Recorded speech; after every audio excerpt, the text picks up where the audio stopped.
Akala mo ba lungkot lang ang depression? Akala mo ba ito yung simpleng malungkot ako ngayon? Hindi. Ang depression ay hindi basta emosyon. Isa itong tahimik na pagkasira ng isip, unti-unting pinapatay ang gana, pag-asa, at kahit ang pakiramdam mo sa sarili mo. May mga taong tumatawa sa labas, pero wasak na pala sa loob. May mga taong mukhang normal, pero araw-araw lumalaban sa isip na sila lang ang nakakarinig. Ano nga ba talaga ang depression ayon sa psychology? At bakit hindi ito simpleng mag-isip ka lang ng positive? Sa video na ito, hihimayin natin kung ano ang totoong nangyayari sa utak at isipan ng taong may depression at bakit ito isang seryosong kondisyon, hindi kahinaan. Bago tayo magsimula, kung gusto mo ng mga ganitong topic tungkol sa human psychology, emotions at behavior, huwag mong kalimutang mag-subscribe dito sa ating channel para lagi kang updated sa mga bagong kaalamang ibabahagi ko. 1. Ano ba talaga ang depression? Hindi ito simpleng lungkot. Akala ng marami ang depression ay simpleng lungkot lang. Isang emosyon na mawawala rin kapag may magandang nangyari o kapag pinilit mong ngumiti. Pero ayon sa psychology, ang depression ay hindi basta emosyon. Isa itong mental disorder na may malalim na epekto sa isip, katawan at paraan ng pagtingin mo sa sarili at sa mundo. Ang lungkot ay normal. Lahat tayo nakakaranas nito kapag may nawala, nabigo o nasaktan. Pero ang lungkot ay may dahilan at kadalasang pansamantala. Ang depresyon, iba. Maaari itong tumagal ng linggo, buwan o mas matagal pa. At minsan, kahit walang malinaw na dahilan, nararamdaman pa rin ito. Sa psychology, ang depression ay isang kondisyon kung saan apektado ang mood, pag-iisip at behavior ng isang tao. Hindi lang ito tungkol sa pagiging malungkot. Kasama rito ang pagkawala ng gana sa mga bagay na dati mong kinagigiliwan, sobrang pagkapagod kahit wala ka namang ginagawa, hirap mag-concentrate at pakiramdam na parang wala ng saysay ang lahat. Kapag may depression ng isang tao, nagbabago rin ang paraan ng pag-iisip niya. Madalas nagiging negatibo ang tingin sa sarili. Iniisip niyang wala siyang kwenta, pabigat siya o wala siyang kayang gawin ng tama. Hindi ito simpleng pagiging pessimistic. Ito ay pattern ng pag-iisip na paulit-ulit at mahirap putulin. May epekto rin ang depression sa katawan. Maaaring magbago ang tulog, sobra o kulang. Maaaring mawalan ng gana kumain o kaya naman ay kumain ng sobra. Madalas ding makaramdam ng mabigat na pakiramdam sa dibdib o buong katawan kahit walang pisikal na sakit na maipaliwanag. Mahalagang maunawaan na ang depression ay hindi kahinaan. Hindi ito kakulangan sa pananampalataya, disiplina o lakas ng loob. Ayon sa psychology at neuroscience, may kinalaman dito ang chemical imbalance sa utak. Partikular sa mga neurotransmitters na may kinalaman sa mood tulad ng serotonin at dopamine. Ibig sabihin, may biological na aspeto ito, hindi lang emosyonal. Isa sa pinakamapanganib na maling paniniwala tungkol sa depression ay ang pagsasabing mag-isip ka lang ng positive. Para sa taong may depression, hindi ganoon kadali ang kontrolin ng isip. Para itong may sariling sistema ang utak na paulit-ulit kang dinadala sa madilim na pag-iisip kahit ayaw mo na. Ang depression ay parang unti-unting paglayo sa dati mong sarili. Nawawala ang excitement, nababawasan ang pag-asa at parang kumukupas ang kulay ng mundo. Hindi ito isang araw na masama ang mood. Isa itong kondisyon na nangangailangan ng pag-unawa, suporta at sa maraming kaso, propesyonal na tulong. Kaya sa susunod na marinig mo ang salitang depresyon, huwag mo itong ihalintulad sa simpleng lungkot. Ang lungkot ay bahagi ng pagiging tao. Ang depresyon ay isang seryosong kondisyon ng isip. 2. Depression explained. Ano ang nangyayari sa isip mo ayon sa psychology? Kapag naririnig mo ang salitang depression, madalas ang pumapasok sa isip ay lungkot. Pero ayon sa psychology, mas malalim at mas komplikado ang nangyayari sa loob ng isip ng isang taong may depresyon. Ang depression ay hindi lang pagbabago ng mood. Isa itong kondisyon kung saan naaapektuhan ang paraan ng pag-iisip, pagproseso ng emosyon, at pagtingin sa sarili at sa mundo. Para bang nag-iiba ang lente ng isip mo. Kahit anong tingin mo, puro negatibo ang nakikita. Isa sa pangunahing nangyayari sa isip kapag may depression ay ang tinatawag na negative cognitive pattern. Ito ay paulit-ulit na negatibong pag-iisip tungkol sa sarili, sa ibang tao at sa hinaharap. Halimbawa, iniisip ng isang tao na wala siyang kwenta, walang nagmamalasakit sa kanya at wala nang magandang mangyayari sa buhay niya. Kahit walang malinaw na ebidensya, pakiramdam niya totoo ang mga ito. Ayon sa cognitive psychology, nagkakaroon ng cognitive distortions o baluktot na pag-iisip. Maaaring palakihin ang maliit na pagkakamali at maliitin ang mga tagumpay. Isang simpleng pagkakamali sa trabaho o sa school ay maaaring maging patunay sa isip niya na siya ay palpak sa lahat ng bagay. Ang utak ay nagiging mas sensitibo sa negatibong impormasyon at halos hindi na pinapansin ang positibo. Bukod sa pag-iisip, may nangyayari rin sa emosyonal na bahagi ng utak. Ang mga bahagi tulad ng amygdala na may kinalaman sa pagproseso ng emosyon ay maaaring maging mas aktibo sa negatibong stimuli. Samantala, ang prefrontal cortex na responsable sa decision-making at regulation ng emosyon ay maaaring hindi ganoon kaepektibo ang paggana. Dahil dito, mas mahirap kontrolin ang emosyon at mas madaling malunod sa lungkot o kawalan ng pag-asa. May kinalaman din dito ang mga neurotransmitters tulad ng serotonin, dopamine at norepinephrine. Ang mga kemikal na ito ang tumutulong sa regulasyon ng mood, motivation at reward system ng utak. Kapag hindi balanse ang mga ito, maaaring maranasan ang pagkawala ng gana, kawalan ng motibasyon at pakiramdam na parang walang saysay ang mga bagay na dati namang nagbibigay ng saya. Isa pang mahalagang aspeto ay ang ruminasyon. Ito ang paulit-ulit na pagbalik sa parehong negatibong kaisipan. Parang sirang plaka na inuulit ang parehong tanong at parehong sisihan. Bakit ako ganito? Bakit ako nagkamali? Bakit parang walang nagmamahal sa akin? Sa halip na makahanap ng solusyon, lalo lang lumalalim ang pag-iisip sa problema. Habang tumatagal, naaapektuhan din ang behavior. Maaaring umiwas sa mga tao, mawalan ng gana sa mga gawain, at mas piliing mag-isa. Ngunit ang pag-iwas na ito ay lalo pang nagpapalakas sa pakiramdam ng isolation at lungkot.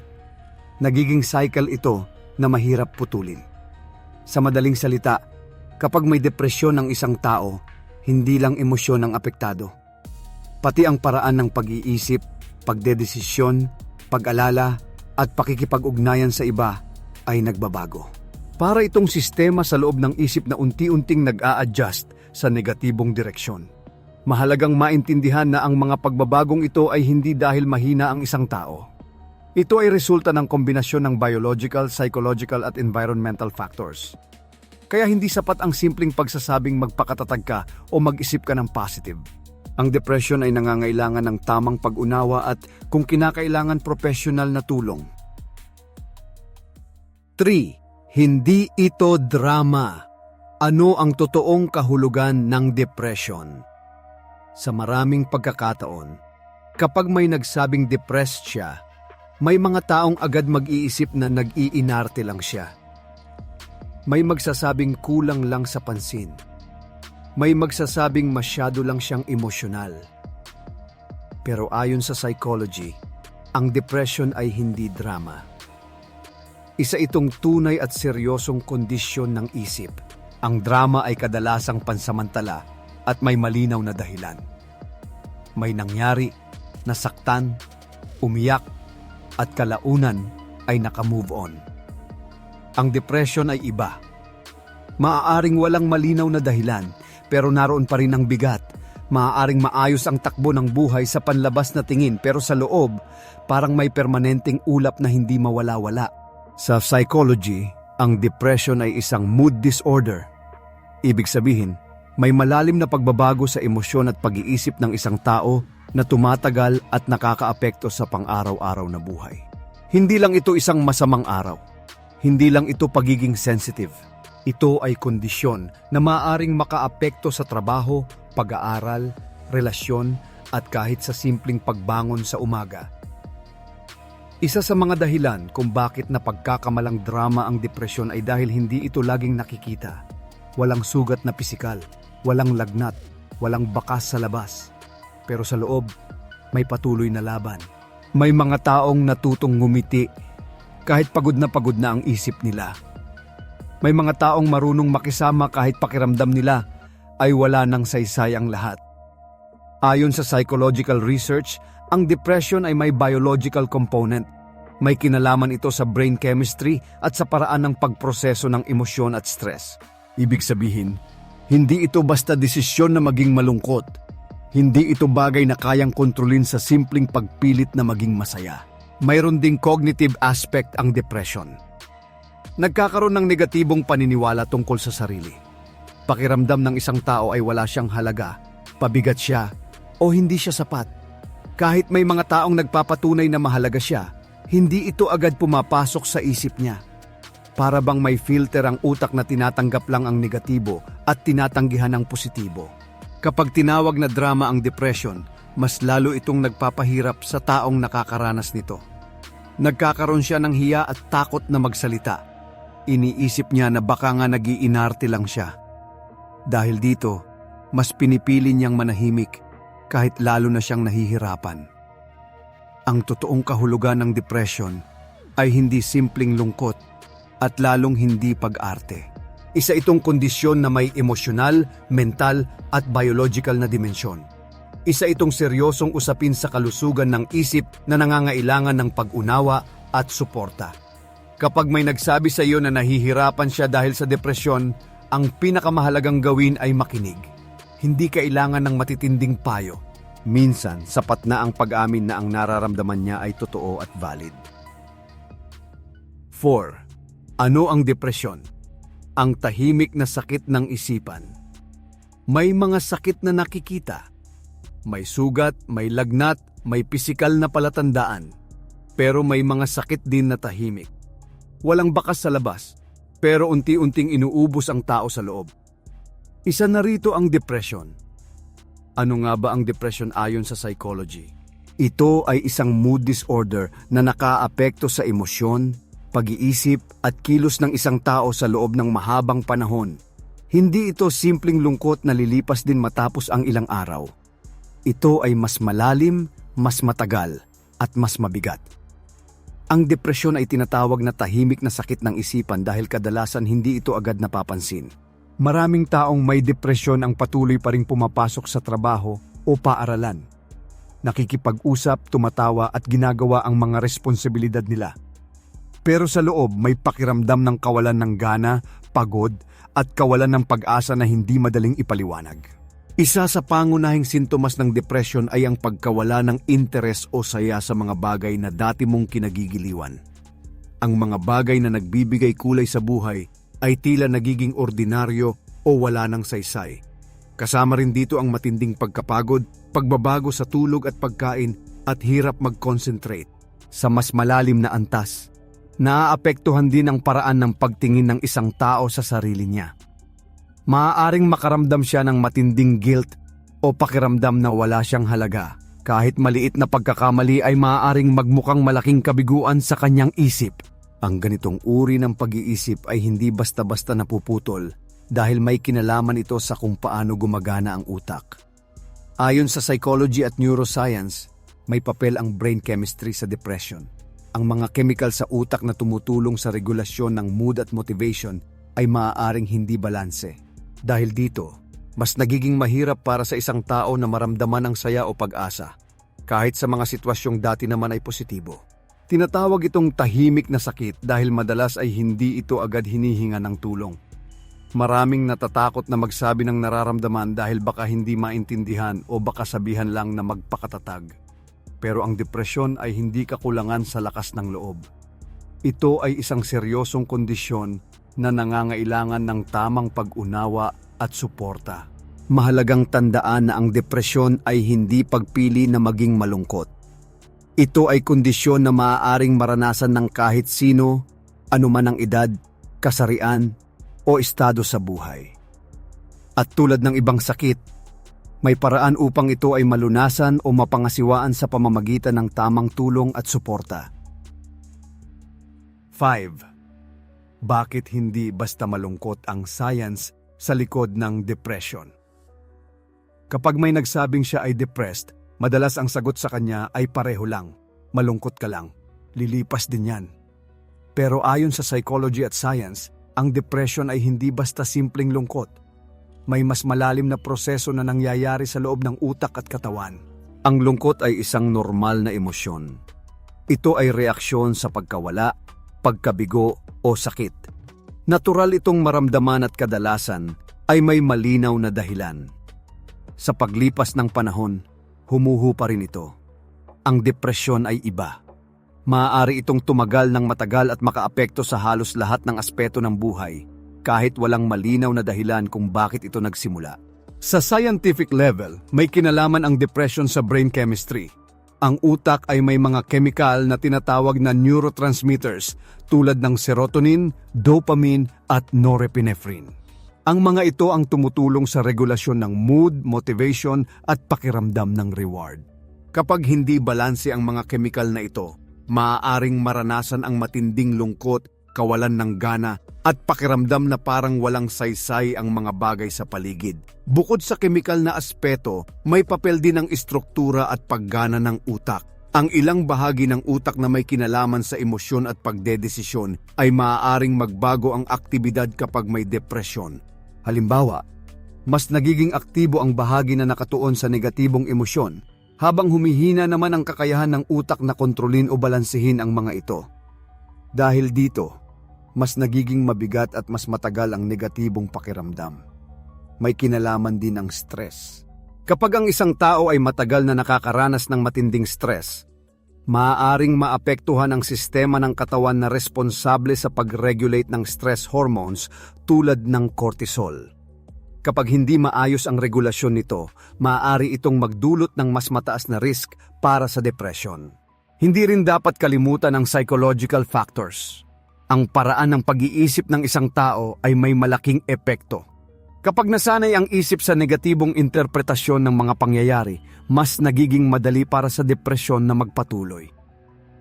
Ang paulit-ulit na pag-iisip ng mga pagkakamali at pagkukulang ay nagiging cycle na nagpapalalim sa kondisyon. Kaya hindi sapat na sabihing malungkot ka lang. Ang depresyon ay kombinasyon ng biological, psychological, at environmental factors. Ito ay resulta ng interaksyon ng utak, karanasan, at paraan ng pagproseso ng emosyon. Ang pag-unawa sa science sa likod ng depresyon ay mahalaga upang mabawasan ang stigma. Kapag naiintindihan natin na may physical at psychological na basihan ito, mas nagiging malinaw na hindi ito kahinaan o pag-iinarte. Isa itong kondisyon na nangangailangan ng tamang suporta at, sa maraming pagkakataon, propesyonal na tulong. 6. Ano ang depression at paano ka nito kinokontrol? Ano nga ba ang depression at bakit parang unti-unti nitong kinokontrol ang isip at kilos ng isang tao? Ayon sa psychology, ang depression ay hindi lang emosyon. Isa itong kondisyon na kayang baguhin ang paraan ng pag-iisip, pagdedesisyon at pagtingin mo sa sarili at sa mundo. Kapag may depression ang isang tao, nagkakaroon ng pagbabago sa kanyang mood at energy level. Nawawala ang gana sa mga bagay na dati namang nagbibigay saya. Ang simpleng pagbangon sa umaga ay nagiging mabigat na gawain. Hindi dahil tamad siya, kundi dahil naapektuhan ang sistema ng kanyang isip at katawan. Isa sa paraan kung paano ka kinokontrol ng depression ay sa pamamagitan ng pag-iisip. Unti-unti nitong binabago ang narrative sa loob ng utak mo. Mula sa kaya ko ito, nagiging hindi ko kaya. Mula sa may pag-asa pa, nagiging wala nang mangyayaring maganda. Ang mga negatibong kaisipan ay nagiging mas malakas at mas madalas habang ang positibong pananaw ay tila nawawala. Sa cognitive psychology, ito ay tinatawag na negative thinking pattern. Kapag paulit-ulit mong iniisip na wala kang halaga o wala kang silbi, nagsisimula mo itong paniwalaan. At kapag naniwala ka na, maaapektuhan ang kilos mo. Mas pipiliin mong umiwas, tumigil, o hindi na sumubok. Sa ganitong paraan, nagiging self-reinforcing ang depression. Pinapalakas nito ang sarili nito sa pamamagitan ng mga desisyon na naaapektuhan nito. May biological aspect din ang kontrol na ito. Ang brain chemistry na may kinalaman sa motivation at reward system ay maaaring hindi balanse.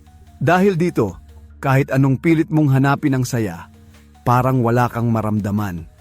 Ang dating exciting ay nagiging ordinaryo. Ang dating meaningful ay nagiging walang saysay. Unti-unting kinukuha ng depression ang kulay ng mga bagay sa paligid mo. Nakokontrol din ng depression ang behavior. Maaaring umiwas ka sa mga kaibigan, hindi sumagot sa mga mensahe, o iwasan ang mga responsibilidad. Sa panlabas na tingin, parang choice ito. Pero sa loob, may matinding pagod at kawalan ng drive na mahirap ipaliwanag. Habang mas umiwas ka, mas lalo kang nakakaramdam ng isolation at mas lalo pang lumalalim ang kondisyon. Mahalagang maintindihan na ang kontrol na ito ay hindi senyales ng kahinaan. Hindi ito simpleng kakulangan sa disiplina. Ito ay epekto ng isang kondisyon na nakaaapekto sa isip at katawan. Ang depression ay may kakayahang impluwensiyahan ang perception, emosyon, at kilos, kaya nagmumukhang parang hawak nito ang buong sistema ng isang tao. Pero kahit ganoon, hindi ibig sabihin na wala nang magagawa. Ang unang hakbang ay ang pagkilala na ang nararanasan ay hindi simpleng lungkot. Kapag nauunawaan kung paano gumagana ang depresyon, mas nagiging posible na humanap ng tamang suporta at tulong. 7. Depresyon. Isang psychological disorder. Hindi kahinaan. Maraming tao ang naniniwala na ang depression ay tanda ng kahinaan. Kapag hindi mo kayang kontrolin ang lungkot mo, kapag nawalan ka ng gana, kapag pakiramdam mo ay pagod ka na sa lahat, may magsasabing kulang ka lang sa tibay ng loob. Pero ayon sa psychology, ang depression ay hindi kahinaan. Isa itong psychological disorder. Ang psychological disorder ay kondisyon na nakaaapekto sa emosyon, pag-iisip at behavior ng isang tao sa paraang matindi at tumatagal. Hindi ito simpleng pagbabago ng mood, hindi ito pag-iinarte. Ito ay seryosong kondisyon na may malinaw na epekto sa pang-araw-araw na buhay. Kapag may depresyon ng isang tao, naaapektuhan ang kanyang kakayahang mag-isip ng malinaw, magdesisyon, at makaramdam ng motivation. Ang mga simpleng gawain ay nagiging mabigat. Ang mga dating nagbibigay saya ay tila wala ng epekto. Hindi dahil pinili niyang maging ganito, kundi dahil may nangyayaring pagbabago sa loob ng kanyang isip at utak. Ayon sa research sa psychology at neuroscience, may kinalaman ang depression sa brain chemistry at sa paraan ng pagproseso ng emosyon. May mga bahagi ng utak na mas nagiging sensitibo sa negatibong impormasyon, habang ang kakayahan namang kontrolin ang emosyon ay maaaring humihina. Ibig sabihin, may biological at cognitive na basihan ang kondisyon na ito. Hindi rin pantay-pantay ang pinanggagalingan ng depression. Maaaring may kinalaman ng genetics, matagal na stress, trauma, o mahihirap na karanasan sa buhay. Sa maraming kaso, kombinasyon ito ng iba-ibang factors. Kaya hindi tama na iisang dahilan lang ang ituro o sisihin ng taong nakakaranas nito. Kapag tinatawag na kahinaan ng depression, mas lalo nitong pinapalala ang sitwasyon. Nagkakaroon ng hiya at guilt ang isang tao. Iniisip niyang dapat kaya niya itong lampasan mag-isa. Dahil dito mas nahihirapan siyang humingi ng tulong kahit kailangan na niya ito. Ang katotohanan, ang paghingi ng tulong ay hindi tanda ng kahinaan. Ito ay tanda ng self-awareness at lakas ng loob. Ang pagkilala na may problema at ang paglapit sa tamang tao o profesional ay hakbang patungo sa pag-unawa at paghilom. Ang depresyon ay isang psychological disorder na nangangailangan ng seryosong pagtingin, hindi paghusga. Tulad ng ibang kondisyon sa kalusugan, ito ay may mga paraan ng paggamot at pamamahala. Sa tamang suporta at gabay, may pag-asa. Kaya kapag may nakikita kang taong dumadaan sa depresyon, huwag mong sabihing magpakatatag ka lang. Unawain mo na maaaring may laban siyang hindi mo nakikita. At kung ikaw man ay nakakaranas nito, tandaan mo na hindi ka mahina. Ang depresyon ay kondisyon ng isip, hindi sukatan ng lakas ng pagkatao. 8. Ano ang depression? Ang dark reality na hindi pinag-uusapan. May mga bagay tungkol sa depression na madalas hindi na pag-uusapan. Nakikita natin ang lungkot, naririnig natin ang salitang pagod, pero hindi natin laging naiintindihan ang mas madilim na realidad sa likod nito. Ano nga ba talaga ang depression? At bakit ito tinatawag na tahimik ngunit mabigat na laban sa loob ng isip? Ang depresyon ay isang mood disorder na hindi lang nakakaapekto sa emosyon, kundi pati sa pag-iisip, kilos at pakiramdam ng isang tao tungkol sa sarili at sa mundo. Hindi ito simpleng pagiging malungkot dahil may problema. Ito ay kondisyon na maaaring tumagal at unti-unting magbago kung paano mo nakikita ang lahat sa paligid mo. Ang dark reality ng depression ay ito. Minsan hindi mo na alam kung sino ka nang wala ito.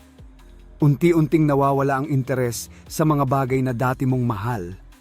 Nawawala ang excitement, ang curiosity at ang pag-asa.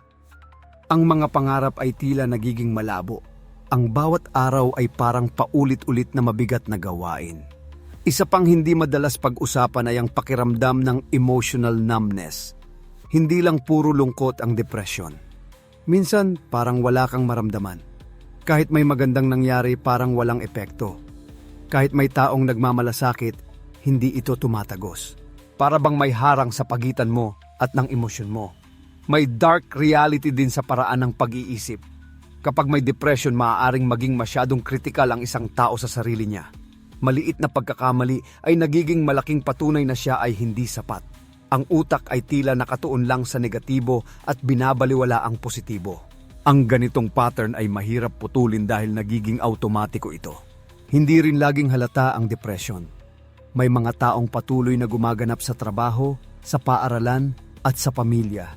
Sa panlabas, maayos ang lahat. Pero sa loob, may patuloy na pakiramdam ng pagod at kawalan ng saysay. Ito ang dahilan kung bakit marami ang hindi agad nabibigyan ng suporta. Dahil mukhang okay sila. Ang depression ay may biological at psychological na basehan. May kinalaman ito sa brain chemistry, stress response ng katawan at sa paraan ng pagproseso ng karanasan. Ibig sabihin, hindi ito simpleng pag-iinarte o kakulangan sa disiplina. Ito ay seryosong kondisyon na nangangailangan ng pag-unawa. Ang hindi pag-uusap tungkol sa dark reality ng depression ay nagdudulot ng stigma. Kapag hindi ito malinaw na naipapaliwanag, mas madali itong husgahan. Pero ang totoo, ang depression ay isang laban na madalas tahimik, personal at mabigat. Ang pag-unawa sa realidad na ito ay unang hakbang para mabawasan ang maling paniniwala. Ang depresyon ay hindi lang lungkot. Ito ay kondisyon na may malalim na epekto sa isip at pagkatao. At sa likod ng bawat taong tahimik, maaaring may laban na hindi natin nakikita.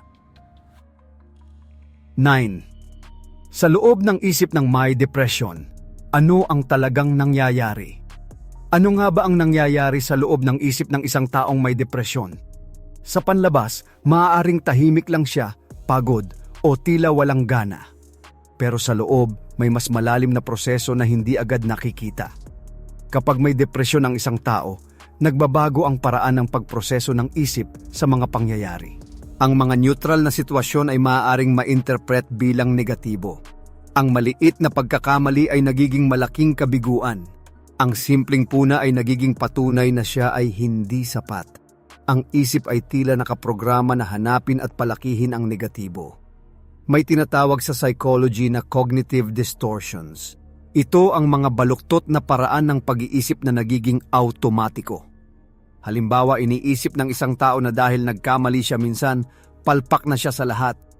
O kaya naman ay naniniwala siyang wala ng pag-asa ang hinaharap kahit wala namang konkretong ebidensya. Ang ganitong pag-iisip ay hindi basta opinyon lamang. Ito ay pattern na paulit-ulit at mahirap pigilan. Bukod sa pag-iisip, may emosyonal na bigat na halos palaging naroroon. Maaaring ito ay matinding lungkot, kawalan ng pag-asa, o pakiramdam na parang may kulang sa loob. Minsan naman ay kabaligtaran, parang wala kang maramdaman. Ang emotional numbness ay isa ring karaniwang karanasan. Para bang napuputol ang koneksyon sa sariling emosyon. May epekto rin ang depression sa konsentrasyon at memorya. mas mahirap mag-focus, mas madaling makalimot. Ang mga desisyon na dati namang madali ay nagiging komplikado. Ito ay dahil naaapektuhan ang mga bahagi ng utak na may kinalaman sa attention at decision making. Isa pang mahalagang nangyayari ay ang rumination. Ito ang paulit-ulit na pagbalik sa mga negatibong kaisipan. Bakit ako ganito? Ano ang mali sa akin? Bakit parang hindi ako umuusad? Sa halip na makahanap ng solusyon, umiikot lamang ang isip sa parehong tanong. Habang tumatagal, mas lalong lumalalim ang pakiramdam ng pagkakulong sa sariling isip. Ang motivation ay isa ring naaapektuhan. Ang mga simpleng gawain tulad ng pagbangon, pagligo o pakikipag-usap ay maaaring magmukhang napakalaking effort. Hindi ito dahil sa katamaran. Ito ay dahil ang sistema ng utak na responsable sa reward at drive ay maaaring hindi gumagana ng normal. Sa loob ng isip ng may depresyon, may patuloy na laban sa pagitan ng gustong kumilos at ng pakiramdam na walang saysay ang pagkilos. May pagnanais na maging okay, pero may malakas na boses na nagsasabing hindi ito posible. Ang ganitong internal conflict ay nakakapagod at nakakaubos ng enerhiya. Mahalagang maintindihan na ang mga prosesong ito ay bahagi ng isang psychological disorder. Hindi ito simpleng pagpili na maging negatibo. Ito ay kombinasyon ng biological, cognitive at environmental factors na sabay-sabay na nakaaapekto sa isip. Ang tunay na nangyayari sa loob ng isip ng may depression ay mas komplikado kaysa sa nakikita sa labas. Kaya mahalaga ang pag-unawa at pakikinig. Dahil sa likod ng katahimikan, maaaring may isip na patuloy na lumalaban. 10. Ano ang depression ayon sa psychology? Mga katotohanang dapat mong malaman. Ano nga ba talaga ang depression ayon sa psychology? Marami ang gumagamit ng salitang ito para ilarawan ang simpleng lungkot, pero sa larangan ng mental health, may mas malinaw at mas seryosong kahulugan ito. Ayon sa psychology, ang depression ay isang mood disorder na nakaaapekto sa emosyon, pag-iisip, at kilos ng isang tao sa loob ng hindi bababa sa ilang linggo o mas matagal pa. Hindi ito isang masamang araw lamang. Ito ay kondisyon na maaaring makaapekto sa trabaho, pag-aaral, relasyon, at pang-araw-araw na gawain. Unang katotohanan na dapat mong malaman ay hindi ito simpleng lungkot. Ang lungkot ay normal na emosyon na may malinaw na dahilan at kadalasang pansamantala. Ang depression ay mas malalim at mas tumatagal. Maaaring hindi mawala kahit may mga positibong nangyayari sa paligid. Ikalawang katotohanan ay may biological na aspeto ang depression. May kinalaman ito sa brain chemistry at sa paraan ng pagproseso ng emosyon at stress. Ang mga neurotransmitters na tumutulong sa regulasyon ng mood at motivation ay maaaring hindi balanse. Ibig sabihin, hindi ito basta kakulangan sa willpower. Ikatlong katotohanan ay naaapektuhan ang pag-iisip. Karaniwan ang negatibong pananaw sa sarili, sa mundo, at sa hinaharap. Maaaring makaramdam ng sobrang guilt, pakiramdam na walang halaga, o paniniwalang wala ng pag-asa. Ang ganitong uri ng pag-iisip ay nagiging pattern na mahirap putulin ng mag-isa. Ikaapat na katotohanan ay may epekto ito sa katawan. Maaaring magbago ang tulog at gana sa pagkain. Maaaring makaramdam ng matinding pagkapagod kahit sapat ang pahinga.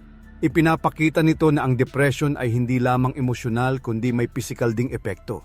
Ikalimang katotohanan ay hindi ito kahinaan. Ang depresyon ay maaaring maranasan ng kahit sino anuman ang edad, kasarian o estado sa buhay.